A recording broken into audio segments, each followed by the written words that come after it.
Nature can live without humans, but humans can't live without nature. Yes, இந்த powerful ட்ரூத்தை remind பண்ணக்கூடிய day தான் இன்னைக்கு it's biological diversity day. Biodiversity அப்படின்னா நம்மளை சுற்றி இருக்கக்கூடிய plants, animals, birds and then ஃபாரஸ்ட்னு உயிர் வாழக்கூடிய எல்லாத்தையும் சேர்ந்தது தான். நேச்சருடைய இம்பார்ட்டன்ஸை புரிய வைக்கவும் அண்ட் தென் பயோடைவர்சிட்டியை சேவ் பண்ணவும் பீப்புளுக்கு அவேர்னஸ் கிரியேட் பண்றதுக்காக இந்த டே அப்சர்வ் பண்ணியிருக்காங்க. நம்ம சாப்பிடக்கூடிய சாப்பாடு, குடிக்கக்கூடிய தண்ணி அண்ட் தென் நம்ம ப்ரீத் பண்ணக்கூடிய ஃப்ரெஷ் ஏர், இது எல்லாமே நேச்சர் நமக்கு கொடுத்த மிகப்பெரிய கிஃப்ட்.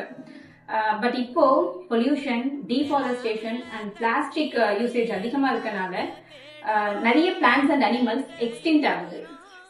நேச்சர் இல்லைன்னா நம்மளுடைய ஃபியூச்சரே இல்லை. ஸோ ப்ளீஸ் நம்மளால முடிஞ்ச அளவுக்கு ட்ரீஸை பிளான் பண்ணுவோம், பிளாஸ்டிக் யூசேஜை ரெடியூஸ் பண்ணுவோம் அண்ட் தென் அனிமல்ஸ் அண்ட் ஃபாரஸ்ட்டை ப்ரொடெக்ட் பண்ணுவோம். Because nature is not our property, it is our responsibility. So let us save our earth by protecting our biodiversity. Thank you.